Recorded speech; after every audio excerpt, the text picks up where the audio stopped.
All right, hey guys, it's Luke. And second question I wanted to get to today.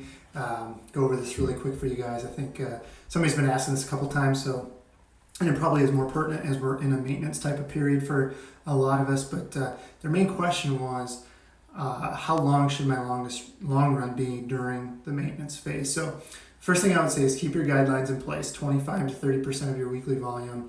And I use 90 minutes as kind of that threshold. That's really kind of where you start seeing the majority of benefits that are going to come from a long run. The second thing I would say is keep it comfortable.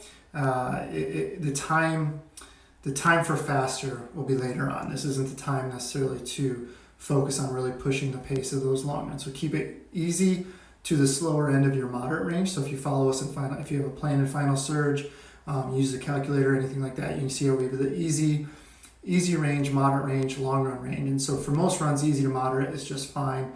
And I would say the same thing for long runs during this period. You don't want to necessarily dip into that long run range of pace for very long, if at all. It's just not worth it right now. As we move on, especially if you're going to run a fall marathon, or if you're going to run a marathon after a maintenance phase, those long runs are going to get faster anyway. So we don't necessarily need to worry about that right now. We're really more about just maintaining our fitness and making sure that we're healthy and ready to go when the opportunity arises. So just keep that in mind. All right, so there is some wiggle room on this. So take a person running 30 miles a week. 30% of their weekly volume would be 9 miles.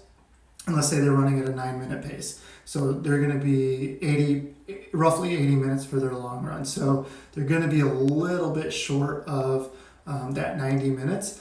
To me, that's fine. I guess I wouldn't slow down to reach that 90 minutes, nor would I add mileage to reach that 90 minutes. You're going to be a little short, but it's not like you get to 90 minutes and that's the only time you see benefits. There's definitely gray zones in there as well. So it might be perfect, might not be, but it doesn't have to be perfect right now.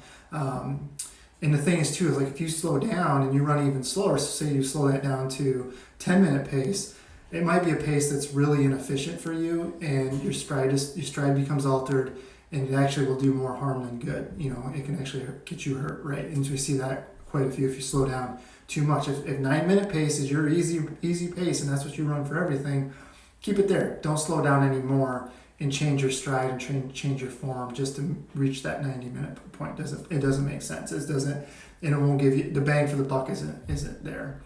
If you do go beyond 90 minutes, consider only doing a dedicated long run every other week. And just go back to my discussion that I just posted on how fast you lose your fitness. We talk about that a little bit. I put in a sample 4 weeks of what I would do.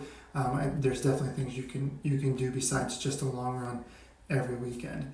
The third thing I have there is if you are 25 to 30% and your long runs are 2 hours, because of the volume of weekly mileage that you're running, that's fine. 90 minutes is more of a threshold than a limiter, right? So you're looking at anything from 90 minutes up to, for a maintenance type phase, there's really no need to go up much above 2 hours. I don't think you really need to do that at this point.